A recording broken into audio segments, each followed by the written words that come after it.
ಮಾತ್ರ ಯಾರು ಮಾಡಕತ್ತಾರೋ ಏನು ಇಲ್ಲೇನು ಸ್ಟೇಷನ್ಗೆ ಬಂದಿಲ್ಲ. ಇಲ್ಲೇ ಅವ್ರ ಮಾನ್ಯರೇ, ಇವತ್ತ ಕುಡ್ಚಿ ಬಾಗಲಕೋಟ್ ರೈಲ್ವೆ ಮಾರ್ಗದ ಸಂಬಂಧ ಮಾನ್ಯ ಜಮಖಂಡಿ ಭೂ ಸ್ವಾಧೀನ ಅಧಿಕಾರಿಗಳನ್ನ ಭೇಟಿಯಾಗಿ ಈ ರೈಲ್ವೆ ಕಾಮಗಾರಿಯ ಸ್ಥಿತಿಗತಿ ವಿಚಾರಣೆ ಮಾಡಿ ಇದರ ಒಂದು ಕಾಮಗಾರಿಯ ಪ್ರಗತಿಯನ್ನ ಪರಿಶೀಲನೆ ಮಾಡಿ ನಾವು ಬಂದಾಗ ಒಂದು ವಿಷಯ ತಿಳಿತು. ಈಗಾಗಲೇ 2017ರಲ್ಲಿ ಈ ಯೋಜನೆ ಪೂರ್ಣಗೊಳ್ಳಬೇಕಾಗಿತ್ತು. 816 ಕೋಟಿ ರೂಪಾಯಿ ವೆಚ್ಚದೊಳಗ ಕುಡ್ಚಿ ಬಾಗಲಕೋಟ್ ರೈಲ್ವೆ ಮಾರ್ಗ ಅನುಷ್ಠಾನಕ್ಕೆ ಬಂದು 142 ಕಿಲೋಮೀಟರ್ 2017ರಲ್ಲಿ ಮುಗಿಬೇಕಾಗಿತ್ತು. ದುರ್ದೈವಶಾತ್ 2020 ಬಂದರೂ ಕೂಡ ಇನ್ನೂ ಮುದಳ ಮುಟ್ಟಿಲ್ಲ.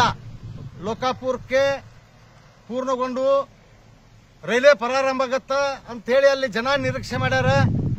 ಆ ನಿರೀಕ್ಷೆಯನ್ನು ಕೂಡ ಸುಳ್ಳು ಮಾಡ್ಯಾರ. ಅದರಂತೆ ಲೋಕಾಪುರದಿಂದ ಯಾದವಾಡವರೆಗೆ 203 ಕೋಟಿ ರೂಪಾಯಿ ವೆಚ್ಚದೊಳಗ ಟೆಂಡರ್ ಕರೆದು 2 ವರ್ಷ ಆತು. ಅಲ್ಲೇ ಕೂಡ ಕಾಮಗಾರಿ ಅಮೆಗತಿಯಲ್ಲಿ ಸಾಗಿದೆ.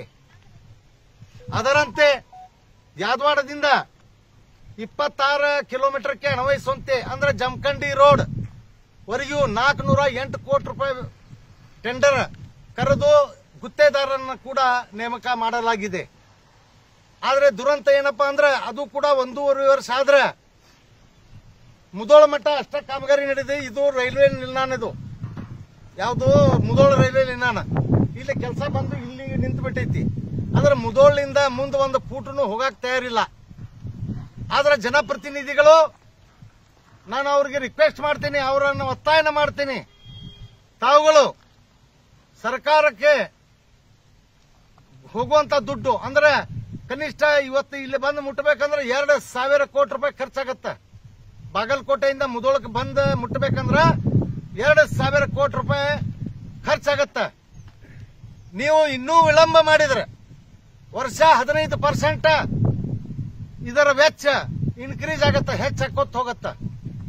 ದಯವಿಟ್ಟು ನಮ್ಮ ಜಿಲ್ಲೆಯ ಶಾಸಕರುಗಳು, ಸಂಸದರುಗಳು, ಸಚಿವರುಗಳು ಈ ದುಡ್ಡ ಸಾರ್ವಜನಿಕರ ದುಡ್ಡ, ಇದು ದುಡ್ಡು ನಮ್ಮದು ಅನ್ನುವಂತ ಒಂದು ಬ್ಯಾನಿಯಿಂದ, ಒಂದು ಕಾಳಜಿಯಿಂದ ಈ ಯೋಜನೆ ಅವಧಿಗೆ ಮುಂಚಿತವಾಗಿ ಅಂದ್ರೆ 2027ರ ಒಳಗಾಗಿ ನಾವು ಕುಡ್ಚಿಗೆ ತಗೊಂಡು ಹೋಗಿ ಮುಟ್ಟಿಸ್ತೀವಿ ಅಂತೇಳಿ ರೈಲ್ವೆ ಇಲಾಖೆಯವರು ಹೇಳ್ಯಾರ.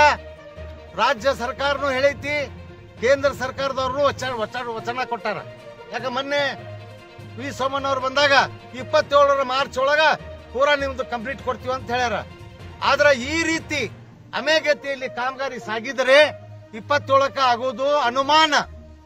ಆ ಅನುಮಾನವನ್ನು ದೂರ ಮಾಡಲಿಕ್ಕೆ ಮಾನ್ಯ ರಾಜ್ಯ ಮತ್ತು ಕೇಂದ್ರ ಸರ್ಕಾರ ಒಂದು ಗಟ್ಟಿವಾದಂತ ನಿಲುವನ್ನು ತಗೊಂಡು ಈ ಕಾಮಗಾರಿಗೆ ಬರುವಂತ ಅಡೆತಡೆಗಳನ್ನ ಏನಾರ ಒಂದು ಅಡೆತಡೆ ಬಂದ್ರೆ ನಿವಾರಿಸಿ ಅತಿ ಶೀಘ್ರದಲ್ಲಿ ಪ್ರತಿ ಒಂದು 20 ಕಿಲೋಮೀಟರ್ಗೆ ಒಂದು 5-6 ಮಂದಿ ಕಾಂಟ್ರಾಕ್ಟರ್ಗೆ ಗುತ್ತಿಗೆಯನ್ನ ಕೊಟ್ಟು ಅವರಿಂದ ಮುಚ್ಚಳಿಕೆ ಪತ್ರವನ್ನು 1 ವರ್ಷದಾಗ ಮುಗಿಸ್ಕೊಡ್ತೀವಿ ಅಂತೇಳಿ ಮುಚ್ಚಳಿಕೆ ಪತ್ರವನ್ನು ಬರೆಸಿಕೊಂಡು ಈ ಮಾರ್ಗ ಪೂರ್ಣಗೊಳಿಸುವ ಚಿಂತನೆ ಮಾಡಬೇಕು. ಇದು ಯೋಜನೆ ನಮ್ಮ ಮಹಾರಾಜರು, ಘೋರ್ಪಡೆ ಮಹಾರಾಜರು, ಮುದೋಳದ ಘೋರ್ಪಡೆ ಮಹಾರಾಜರು, ಜಮಖಂಡಿಯ ಪಟವರ್ಧನ ಮಹಾರಾಜರು, ಇಲ್ಲಿ ಆಗಿ ಹೋದಂತವ್ರು ದೊಡ್ಡ ದೊಡ್ಡ ಮಂತ್ರಿಗಳು ಕನಸು ಕಂಡಂತ ಕುಡ್ಚಿ ಬಾಗಲಕೋಟ್. ಈ ಕುಡ್ಚಿ ಬಾಗಲಕೋಟ್ ಅನುಷ್ಠಾನಗೊಂಡ್ರೆ ನಮ್ಮ ಬಾಗಲಕೋಟೆ ಜಿಲ್ಲೆ ಅಷ್ಟೇ ಅಲ್ಲ, ಅಖಂಡ ಉತ್ತರ ಕರ್ನಾಟಕದ ಸ್ವರ್ಣ ಯುಗ ಪ್ರಾರಂಭ ಆಗತ್ತ.